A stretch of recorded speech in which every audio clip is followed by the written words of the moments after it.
And we are live. Hello, everybody, and welcome to Forever Rugby on Forever Sports. We are just 2 days out from the decider, Springboks versus Wales on Saturday in the Cape Town Stadium. All or nothing, really. All or nothing. Nothing but a win will be enough for the Springboks to seal the series after being beaten by Wales last weekend. The series currently sits at 1-all. It's not the only one that's going to be 1-all. We've also got Ireland versus New Zealand, which is also tied 1-1. England versus Australia at 1-1, and Argentina versus Scotland also at 1-1 on Saturday. So we are set for what should be an absolute cracker of a day of rugby with four deciders throughout the day. So yeah, I mean, I can't actually remember the last time there was a period now. I mean, for example, this is only the second mid-year sort of rugby period we've actually had since the World Cup. And last year was a British and Irish Lions series, which means that, apart from South Africa versus Lions, there were relatively weak sides. For example, like the Irish side, the English sides, the Welsh side, Scottish side that were traveling last year. They weren't their strongest side. So, it's the first sort of full-blown outgoing tour, sort of summer, autumn, or summer, winter season, depending where you are, that we've had since the World Cup. And I can't think of another time where we had such a close sort of series across the board, where we've got four different outgoing tours, which are all coming down to the last game. So we've got four effective finals on Saturday, which should be really cool. We will be live for England versus Ireland, Australia versus Ireland versus New Zealand, Australia versus England, as well as obviously the Springboks versus Wales. So plenty of rugby coming your way. We will hopefully have a press conference this afternoon up from Wayne Peacock, as well as Dan Bigger, who has been past fit and will start this weekend. We are also trying to find the press conferences for the BOKS as well. So we're going to try and do something along the lines of that. We'll hopefully try and have some stuff up from I think it's Damien Willemse and Stephen Kitsoff. Sorry, it's Chesn Colby and Chesn and Stephen Kitsoff today. We'll have some stuff up with them later. Unfortunately, it'll only be audio because at the moment we can't afford to go across the country and follow them all and stuff like that. So yeah, if you feel like becoming a member, or if you know anybody that would be interested in sponsoring the channel, try and get us on the road. That is what we are trying to do for in the next couple of weeks. Try and get to like Nelspruit, for example, when the All Blacks come. Make sure we're in Durban when Argentina comes. Obviously, we can't exactly go to Australia for those two games, but we will make sure we endeavour to bring you guys as much as we can within our limited budget at the moment. So in terms of Saturday, what does it mean for the BOKS? I mean, it is the first game they will play as the world number 3 and not the world number 1 since the end of 2019. It's the first game since the World Cup where we will not run out as the number 1 ranked side in the world. And whether we think it's a big deal or not, I do think that the Springboks have a lot to prove this weekend, because they're under a lot of pressure in terms of the way they're playing the game, in terms of the results that they're having, in terms of a lot of the big players, for example, your Pollards not playing at a particularly good level. So there's quite a lot of frustration and quite a lot of negativity across the Springbok fan base. And I think most of it's probably quite unjustified. I think a lot of it's just people who, with what's going on in the country at the moment, are kind of sort of, they're waiting for that Springbok relief and they're not quite getting it, and therefore they're quite upset. But I think some of it is quite justified, because I don't think we are playing our best rugby at the moment. And one game you can excuse, 2 games with a different team, you can kind of go, okay, it's just people, experimenting. But if we don't see a comprehensive performance this weekend, there are a couple of alarm bells that will start ringing, because I think that we are looking at a New Zealand test in a couple of weeks' time on the 6th of August, which is very winnable. And I don't think we've had an opportunity like this in a long time to really go out and try and do the double over New Zealand, because they are playing back-to-back matches in South Africa and Nelspruit, and then the cauldron that is Ellis Park, where we have always been very successful against New Zealand. So this is very much an important game this weekend in terms of momentum, in terms of building momentum, in terms of sort of trying to sort of silence a few doubts, and just sort of saying that that we need to that we can still play very good rugby. So I think that's kind of where we are at this weekend in terms of what we're going to be trying to do, in terms of what we want to see. And I think that it's the right team to do it. It's all the big names, and you can't use game time as an excuse for the rest of the year. So I think that every player has had a minimum of 40 to sort of, or 30 to 40 minutes. Most players anywhere, at least, apart from the likes of like your Albert Lowe, Quacker Smiths, the people on the bench in the first test and people on the bench in the second test haven't maybe had 40 to 50 minutes, but it's no longer an excuse. You're playing international rugby now. You've run out there. You've gotten used to tempo. We cannot use game time as an excuse anymore. We've had 2 games, unfortunately. We can't be going to New Zealand game going, yeah, well, you can't expect Paul to be at his best because he's just coming back and he doesn't have enough game time, and stuff like that. Game time is no longer an excuse. We now need to see results. We've had 2 matches. We've lost one. We've won one. It's been very tight. We now need to win a series and we need to go into the Rugby Championship and we need to try and win the Rugby Championship because we've been given a very good opportunity to do so with the fact that we are playing against New Zealand twice in South Africa. You win those 2 games, and I mean those are the first 2 games. In many ways, traditionally what has been the hardest and still remains the hardest in terms of the rankings. We've got the hardest 2 games first up. If we were to win those 2 games, you're then thinking, right, well, we only have to beat if you are then assuming that New Zealand could beat Australia at least once, for example, then you're sitting there saying if you beat Australia once and you do the double over Argentina, you've won the Rugby Championship. You don't have to win every single match in the Rugby Championship. I think that's probably quite important. You don't have to win every single match. So if you can do the double over New Zealand, it in many ways it kind of comes across as one hand on the trophy. Yes, we still have to go overseas and play against a good Australian side, but it's not an Australian side that we expect to lose to. It's an Australian side that we expect to beat, and we get quite frustrated when we don't beat them. And that's not to say that we won't lose games, and we can lose games. But if you want to win the Rugby Championship, we need to go overseas and beat Australia at least once. You probably need to win at least 4 out of your 6 games. If you win 5 out of 6 games, I think you win the Rugby Championship. Obviously, if you win 6 out of 6, then you'll walk it. But yeah, you do have to win at least 4 games. 6 games of your potential. That is 4 games of your potential 6. You've got to try and beat Argentina twice. Try and beat. Usually, it's always a case of you in the past you'd beat Argentina twice. We often beat Australia twice. Often lose against New Zealand in New Zealand, and then it would come down to the game down in South Africa. Can we beat Australia in South Africa? New Zealand in South Africa. So there's always that 1 or 2 games you can potentially lose if you want to win the Rugby Championship. But we'll talk about that more next week and the week after when we start building towards the Rugby Championship. So let's go to the comments. I see Sebastian Suarez here. Welcome. Ahmad Urstays says, let's go Bokke. Andreas says, greetings from Cyprus. How's the double? Hope you're well. Andreas says, love your detailed show. Keep up the good content. Thank you very much. Mr. Over says, how's China fight up for the weekend? It's my stag. Hope I remember the game. You definitely won't, but all the best for it. Callum Paul Ross says, if we execute our chances in their 22, we put more than a try past them in terms of final scoreline.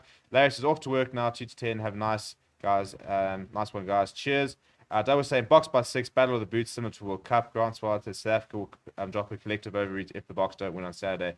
Yeah, I mean, and especially like if we were to lose on Saturday, to lose an incoming series against Wales, who when they arrived here were 9th in the world, is not going to be a particularly good look. So we can't afford to lose. It really is a do or die match on Saturday. I don't think the importance can actually be overstated in terms of there is so much at stake on Saturday. Hooper's going BOKS by 12. Andreas says, Wales was a good team to test our upcoming Bokke. New Zealand will be a real test. Looking forward to how New Zealand will reply to Ireland after the frustrating loss. If Pestro says Pollard or Bowden Barrett these days, any day of the week. Andreas says, I think the Bokke will win by 5. It's going to be a tough, low-try game, expecting a lot of kicks. Wales play a very similar game to the Bokke. And Freddie Mayer's going BOKS by 20 or more. It's a pretty bold prediction. Dave says, do you think we will play a B team against Australia? I don't think we can afford to be honest. I think we will play our stronger side. Because we also, remember, we've got a break, okay? So we do have time. So there's no need to play a B team with regards to the amount of rugby we're going to play. If you look at our fixtures, we're playing back-to-back, 6th of August, 13th of August. And then there's a break for a week. And then we play Australia back-to-back, 27th of August, 3rd of September. Break for a week, back-to-back Argentina. In Argentina and then in South Africa. So there's no need to rest players because we will have those sort of 2 weeks in between each segment of the tournament. And I think the hope, I mean, if you play your best side against New Zealand, Australia and Argentina in Argentina, you're sitting there hopefully thinking that right, we've hopefully wrapped up the rugby championship, or else we either can win it or can't win it. And as long as if it's not a must-win game, that last game, 24th September, Springboks versus Argentina, would be a nice game to try and rotate a little bit. But I don't think we're going to see. There's no need for us to rotate against Australia, because we will have had 2 weeks from the New Zealand test to the Australian test. So by any injuries, you leave on the 14th of August. You're in Australia for 2 weeks, ready to go as your first team. And then we finish on the 24th September. We have October off, and then we've got a jam-packed November, which will see us play Ireland, France, England, and Italy, as well as a couple of midweek games. I'm really looking forward to that. Peter and Bakes going 42-12. Lance says, hope Pollard keeps his head. His kicking needs to be accurate. Pollard is subbed at half time for Damien Willemse. That's what the prediction comes with. I don't think we're going to see that. Cap says, very unlikely considering we lost twice against them last year. Sakele says, do you think any of the under-20s do a quarter? I think Sasha does a 10. No, I don't. Chaps, I know I love watching the under-20s, but these guys need to actually play at this level, at senior level, for at least a season or two. I really don't like, unless, look, there are some players who maybe are physically ready, but generally I don't like seeing backline players being rushed. We've seen it with Johan Goosen, even Pollard to a certain extent. Players who have had injury issues when they come into the side very early, very young. So, Sachin Gomzulu is an incredible talent. Let him go play at the Stormers for another season. Probably another 2 seasons. He's not going to be in the World Cup, so why do we need to rush him? Play him. He's going to have a full Stormers season ahead of him now, where between the Currie Cup, the Champions Cup, the URC, he will hopefully get some game time. Then 2023 World Cup will happen. He'll have a full season. And then we're sitting in 2024, 2 years down the line. He'll be 22 years old. He'll have 2 seasons under the belt. Then we can sort of start saying, right, is he ready? Because physically he'll be fully developed. He'll be ready. He'll play at the level for 2 years. He'll be ready. There are forwards, which I think, you can sort of justify to a certain degree. I think something like Ruan Venter, for example, he's played at URC level. He looks very comfortable at URC level. So, I think, I'm not saying he should be playing for the Springboks, but I think that he's somebody who could be physically ready for international rugby. I don't think there are any of those backline players really are. It takes a while for them to really develop. I'm not all of those players. I mean, something like Reinhard Ludwig, for example, has played at URC level, but not a lot. So let them play a full season of as I said, this under-20 group will come into the plans post 2023 World Cup, and not even all of them, because to be honest, 22 is still pretty young. I saw a whole thing that Jacques Nebar spoke about the fact that your average World Cup winning side, the average age is sort of 28 to sort of 31 of the players, and they usually have about 1,100 caps across the team. And that's where we're trying to get to, where next year our squad will probably be sitting with an average age of sort of 28 to 32, and we're looking at about 1,300 caps, across the side. And I think that's what we don't sort of realize, the fact that they've looked at it and they're saying, right, traditionally, experience wins you the tournaments, experience wins you World Cups, and therefore we need to put our experience into these players, so they're ready and that they are in the right sort of frame to contend for a World Cup. So, I think that 2024 will be the next generation years. This Springbok squad, were very much sort of in their mid to late 20s, the bulk of them during the last World Cup side, and now they're sort of into their 30s. So we will see. But I mean, after this World Cup, we're not going to see Frans Malherbe in the World Cup after this. We're not going to see probably like Bangi Manambu. We might see Malcolm Marx, but we probably won't see Sia Khaleesi. We're not going to be seeing Dwayne Vermeulen anymore. We're probably not going to see Franco Master much longer. I don't think Evan Etzebeth maybe gets to the next World Cup. He'd be 36, I think, by the following World Cup. So maybe he'll still be around. But Mapimpi won't be around. Billy LaRue won't be around. David Lindy probably won't be around. Even Chisholm Colby's getting older. So that's when the next generation really starts. But even then, we're looking more at the current youngsters. Your current 24, 25-year-olds who will be sort of 29 come 2027. So I definitely wouldn't be putting any of the under-20s into the side at the moment. Lance says, let's drop Fussy and get Leighton for the championship. Fred Kruger says, Box need to implement a few sleight of hand plays to confuse the Wales defence instead of running at them directly all the time. Terry G says, the Box management used the second test to beat up the Welsh. I expect Wales to be fatigued in the box to run away with this one, 18 points. Money and Jordan W, the Blitz box. Jordan, well, with the Blitz box. Yeah, they should be. I'm not excited. Our national backline don't know how to square defenders and pass. Cape Town Stadium sold out. Reckon the loss of last week might hurt ticket sales. No, I think there'll be a packed Cape Town. Why would you not go and watch the box? I mean, this whole thing of it actually really irritated me that everybody was really excited to see the Springboks play. Everybody's really excited about that team. It was a form team. It was like cool, cool, cool, cool. And then we lost. And it was like, oh well, we drove all this thing. We spent all this money to watch you lose. Chaps, there's no guarantee you're gonna win. You know, you had an opportunity to watch the next generation of the Springboks. I would have happily paid as much money to watch last week's team play as this week's team play. They're all Springboks at the end of the day. It's a Springbok game in Bloom. You haven't had that in like 3-4 years. I don't even think we had one in 2019. So the problem is the last time we might have had a test in Bloemfontein was probably 2018, maybe. So for people to sit there saying complaining, you know, that the Springbok game and wasn't the best team, get out of town. I mean, it's the first time you've been able to watch a test match in 4 years in your home stadium, and you want to complain about the fact that we lost. Unfortunately, my attitude is get over it. You know what I'm saying? Just get over it. And my flipping everything is just falling apart here. All the bloody lights coming back on and off. That should help with it.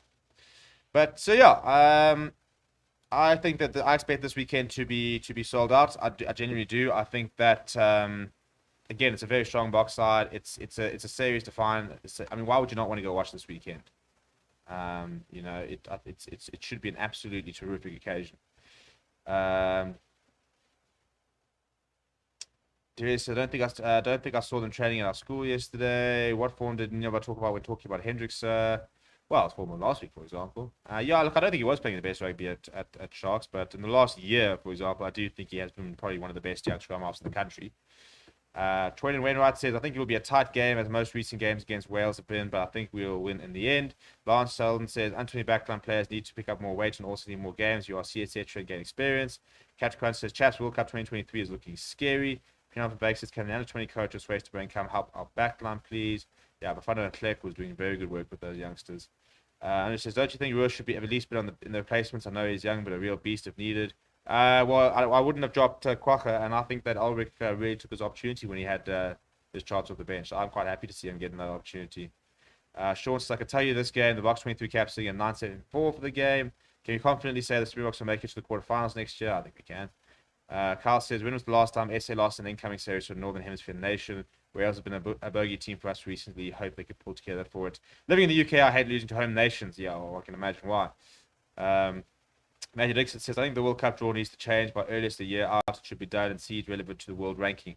I think it should be done at the end of this year. It should be done after the autumn series. So, yeah, I think that if they were drawing it now in December, I think it will be very fair because then it'll be a year out. You know, you can't wait to the end of Six Nations. You do need to plan to a certain degree. Although I suppose, you know, the biggest problem is all the traveling and all the stuff that they want to offer and get all the and sell tickets and stuff like that, and you want to sell them. But I mean, I really think if you were to open sales at the end of this year, after doing the draw, I think you'd sell them anyway. Sean Wallace says, yeah, so I've got the stats there. I actually mentioned in my announcement that there's 442 caps in the forwards, 211 in the backs, and 321 in the bench, and Wales is 1,010 caps for the game. Kelly says, the only problem with Cape Town Stadium is tickets are so expensive, especially in these times. Bloemfontein was the first time in 41 tests we didn't score a try. I'd say the supporters are correct to feel like they wasted their money. Nah, shame. If you think going to the box is a waste of money, then don't go to the box. You know, I understand that it's not ideal, but it comes with it. You know, welcome to sport. You know, you're not watching a movie where it's all pre-planned. In many ways, it's quite historic that you watch the box lose. Tina Berg says, the Cape Faithful will come out in force. HH says, wait, if I paid to watch, my team must win. Nobody told me this. Callum says, I still can't believe the absolute tantrums after our loss last week. Testing the amount of depth and giving the best available Welsh team a good test and only lose by 1 point should be applauded. When did this happen, says HJH. Looking at talking about thing. Do you not see a problem with our backline not being able to create space? Yeah, that's what I'm saying. I think we think this week becomes quite a defining week for us in terms of um, can we play a bit more expansively, and can we start really putting things together and starting to play a bit more of an attractive brand, which we keep sort of waiting for. And look, I don't think we'll ever be a running rugby nation. We're not going to in this current generation right now. We're not going to play rugby like New Zealand. That's not our strength. So it's not going to happen. But can we be a bit better? Probably. But at the same time, didn't you remember how we moaned the entire World Cup about Billy, and we moaned the entire World Cup about our style of play, the entire World Cup, literally the entire blooming World Cup. And then what happened? We won the World Cup, and all of a sudden everyone was like, "Oh, this is quite cool. This is fantastic. We won a World Cup. How cool is this? Brilliant." And all of us and they forgot the fact that the Springbok management got criticized the entire World Cup for being boring, for for not playing expansive rugby, for not playing a good brand of rugby and stuff like that. So let's wait and see. I don't think we're ever gonna move away too much from our game plan, but obviously we will want to see more ball in hand, I think. God Swart says Dan Lillard is destroying our entire game time with his chop tackles. He is simultaneously making Tommy Raffel's job easier. Stop Lillard winning the game. Yeah, I mean Tommy Raffel's playing brilliantly, and that little axis between the two of them is very effective. Not sure everyday culture says we better win this game. Bianca says, do you think our game plan in general is to lose the small matches so we come out firing the harder contest? I don't think we ever plan on losing a game. I think there are certain games where a loss isn't a massive deal for us. I do think that we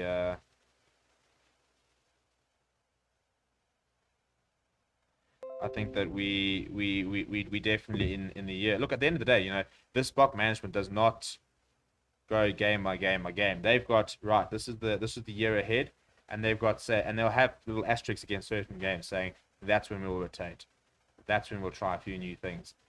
They've always got a very long-term plan. So I don't think we ever intend on losing games, but I do think that there are certain games which are certainly have more value to them than others. Pinos says Paul Ross that they couldn't score for and try first time for my test. Yeah, okay, I don't know what you're on about. Those chop tackles from Wales are deadly. Caleb says, if I'm Lewis, I'm working on my work in and around the ruck. I'm a big Lewis fan, and I can put my hand up and say Lowe is more complete right now. It gives me Joanne Smith, Peter Steph, Toy vibes. Well, fair enough. There we go. Was it wise to have Faf from the bench and not starting? I don't mind that, to be honest. I thought that Hendrickson controlled the game pretty well last weekend, so why not give him another shot? Not sure everyday culture says, what would you think of Kalant starting and Williams on the bench? Kalant knows the pitch, same as Williams, and Williams can start in just about anywhere. I think that Kalant really had an opportunity to put his name in the hat, but didn't really take it last week. I don't think it was bad. Certainly don't think it was as bad as everybody was making him out to be, but I don't think he did enough to warrant a reselection. Watch see a clear out dozen racks this weekend to nullify Welsh tackle players. Yeah, I think that'll help a lot. I think we're going to see a lot of. I think our breakdown retention and raw retention at the breakdown should be a lot better. With first of all Sia Khaleesi on the far and then Frank Moss coming on the last stages as well as Quokka Smith. I think our breakdown will generally be a lot better than it was last weekend. And so never understand people leave at half time. When do you think Alton Yankees will play for the BOKS again? Also, do you know if he's getting any game time anywhere at the moment or near future? Well, the problem is he's only contracted by a Japanese side at the moment. So their season starts again in October, November, I think. So he won't play before then. Again, I would love to see him sign for the Lions, even if it's a short-term contract, even if it's a loan deal or something like that, and get us some game time in that October period before the end of year series. I think that would be very beneficial for a lot of people. Hooper says, Kalant was average last Saturday, made some poor kicking decisions and ran far too lateral, not horrible, just not good. Albie says, no one is saying we must be like the All Blacks, but the amount of seven players in our back line and we can't create gaps is embarrassing. Camper says, pretty safe to say Wales has figured us out. They will have to change things up this weekend. Much everyday culture says, I would have loved to be there to watch at Greenpoint. I flew all the way down from Durban to watch Stormers versus Ulster semi-final. David is headed Ulster packing on up a 10. No, he's not. You said in one of the lives that the Japan-based players should come back to SA for the season to prepare for the Rugby World Cup. Where would you want Alton to play then? Back at the Lions. I mean, where would I like Alton to play? Like, you're asking a Lions fan where I would like one of the best Lions players of all time to play. Yeah. Let's come back to Johannesburg, play at altitude, and he was cooked. Jaden Henderson can play inside centre. I think will be a very good access with Morne van den Berg, and we can cook for a season. That's where I want him to come. So MC says, I really like this team. I just wish they ran onto the ball with speed. Will make our crash attack more effective. Jaden Henderson is the closest 9 we have to Fareed Prayer. The young man is a special player, 100%. I agree. Alton will never be good at this kick and chase rubbish. We play cut him loose. He's a World Cup winner, so I don't think we're cutting him loose anytime soon. Double says, for some strange reason, we're at our best when our back's against the wall. 100%. Not Javid Cult says, we need Dion to be our jackal. He's always there to save the day in the most tense times. Kalan's opportunities have been very few, and what he has done has been fair and sometimes good. Dion had a great game from the bench, and then Lance says, Willemse had so many opportunities that he messed up, and yet coach still backed him. Let's back Kalant and others like you back Willemse. Join the Sharks. No, thank you. Stephen wants Alton to play at the Currie Cup Champions. Yeah. Yeah.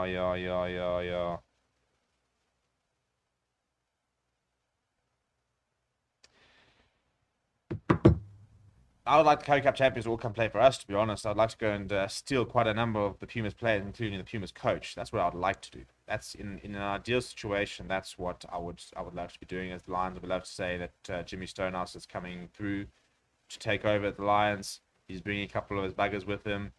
The Lions have signed so many average players, to be honest. Not like terrible players, nothing like horrific, but like, you know, you've got the Bulls who are signing Similane. They've signed Spoon Corsi. You know, they're keeping players to like a long-term contract. The Stormers have signed looking at apparently a massive signing supposed to be coming to the Stormers. We'll wait to see, but they've signed Joseph Weber. You know, they brought back Jean de Jong. He hardly played, but they brought something like that back. You know, the Sharks have signed everybody under the sun. And who have we signed? JP Smith's brother, Renard Jonker, Snare Nahamba, which wasn't a bad signing. Marius Lowe, Darren Landsberg. You know, we've gone and signed Currie Cup players. That's what we've done, unfortunately. So I don't know what we're planning on doing, because we've lost our 3 best players. We've lost Carly Sardi, we've lost Similani, and we've lost Vincent Tuka, and we replaced them with Marius Lowe, JP Smith's brother from Australia, and have we signed a flag? I don't think we've even signed a flag. You know, so Keaton says, love the team. Chosen only one change for me. Evan instead of Jasper. I feel like any of our favorites, Jasper, if we in the lead by more than 14 points, I think they should run Willemse at centre. I think that Jasper Wiese is ahead of Roos. I would have picked him. Based on the 2 tests I watched, I would have picked Jasper Wiese ahead of Evan Roos. I thought he played a lot better. So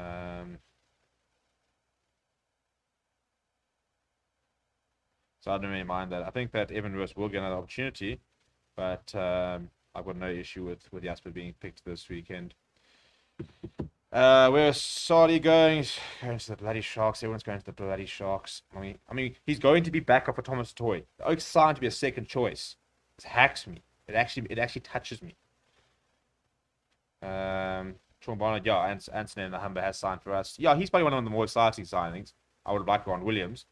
But I don't know why we aren't going after, seeing was in North Chair, I don't know why we aren't going after like a Dan Duplessis, a Faison Barter. You know, these are Koboka, for example, guys falling off the pecking order. Bring him in.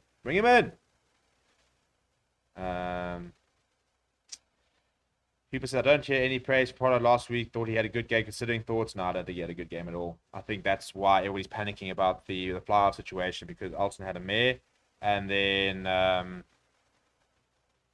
Pollard wasn't any better. Well, wasn't much better. The Stormers signed Cheslin. Hearing the rumors that could very much be true. We'll wait and see. Jan HB says Jasper was better, not that Evan is bad. Sardi's a great player, agreed. The Stormers are trying to get Colby, but he's earning mega bucks there in France. So you still don't think Damien Willemse is second choice 10? No, I don't think he's second choice 10. He hasn't played 10 in this entire season for very good reason. So MC is saying after the Sharks, not everyday Carl's saying Willemse shouldn't start at 10. Terry G says probably at 10, Willemse at 12 will create many more creative players and kicking options. Bring Delander on as an impact player. Are you going to do a URC transfer video? Yeah, we are. So after this, we're going to be doing a bit more general stuff after this weekend, because obviously this is now the break in between international seasons. So yeah, we will start doing more looking at who's going where in the URC. And stuff like that. So I mean, we're gonna have daily shows throughout the weeks, the next 2 weeks. So they'll probably be a bit more URC focused, even Champions Cup focused, looking at where players are going overseas and stuff like that as well. As we sort of start to build that towards New Zealand. Are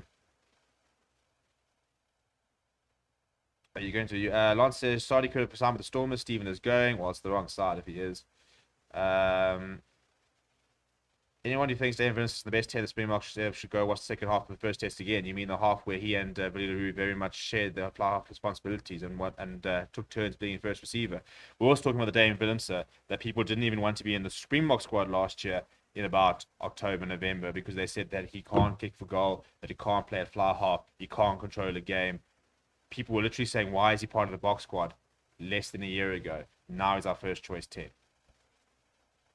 The reason he had such a good season is because they took the responsibility away from him and they said, don't worry about playing fly half. They brought him on Liebach and said, you're our fly half, Tim Swiel our fly half. Willem said, you're going to play at 12, you're going to play at 15. He played a lot of 15, then he moved to 12. He got selected in the dream team as a 12. Let him play there. Everybody hates him when he was at fly half because he really struggled at fly half. So if he has to play it because of injury, no issue whatsoever. Fantastic. He can do the job. I'm definitely not starting him at fly half though. Villy also going to Stormers. Apparently not. Apparently it's either Villy or Cheslin. I'm hearing more rumors about Cheslin. But Willemse 10 experiment has been done. He's half back to the box setup as utility back, 100%. Under 20 showing us that we do have a 10 to work on. Do you see a pure Diad to come back into the World Cup? Honest opinion, so sad about the doping. He would have been a beast now. Yeah, I don't think he'll make the World Cup. I don't think you'll only be able to play. You won't even be able to play before the World Cup, because he's only back next year in August, and there's no domestic rugby, so he won't play next year. I don't think we'll see another World Cup from him. Maybe unless he's playing ridiculous rugby, we might see him in 2027. It's a shame because you should have been a World Cup winner. You would have been a World Cup winner. What do you think of Sasha Gomez's uniforms for Baby Box? Can he compete with Liebach? I think he'll get opportunities. I think he'll be the starting scrum and fly half at Currie Cup, which I think will be good for him. And then I think he will play the ad hoc URC games and start getting more and more game time. So I think that Stormers are very blessed with a lot of... we've also got Craig Barletta that you have to start remembering as well. So they're pretty blessed with talent there. Lance says, Willemse is not a 10, he's a 12 at best. Please leave Willemse away from 10. Carter also played 12 against British National Lions. The evidence is really now Potter is useless. Now, again, you can't... Don't start... I mean, he's such a different player to Carter. Deontay will not play for the Springboks again. We don't need the media attention. I think he might, you know. Hopefully our senior team can take some away from the junior box on how they destroyed Wales. I know it's a whole different game, but yeah. Chasing to the Sharks says to MC, Sasha was amazing the whole summer series. David Willemse was the third best 12 in the country, but the best 10 at test level. You can't be the best 10 at test level when you don't even play 10 for your franchise. You're not even your best 10 at your franchise, but now you're the best 10 in the country. That makes no sense. Harry says, do you think the Stormers will remain competitive next year? I do. And then Heinrich saying, why do we get players playing various positions? Seems like some players are getting better and confident in performing in positions they are not confident in. Versatility is key, people. That's what the Springbok management has very much emphasized. They like players who can play in different positions and stuff like that. People are going to wrap up. It's been a very good show. We won't be live tomorrow. Okay, well, Peanut and Vake, then go coach the box and tell Jacques that. You're going to stop yelling at me that David Willemse needs to be 10, dude. Because we've got a World Cup winning team starting on Saturday, and, you know, we've got other 10s in the country. He's in good form at the moment because he hasn't played 10. You can't just... It's not an easy switch to make, especially with our game plan. You're going to ask someone who does not have a good tactical kicking game to play a tactical kicking game. It makes no sense. Leave him at 12, leave him at 15, let him thrive. But anyway, people, smash like on the video, subscribe if you have not, because we are very close to 14,000 subscribers. We'll hopefully get over there on Saturday. Maybe you can get up towards 15,000 by the end of the weekend. Please do smash like on the video, and we will see you guys all very soon.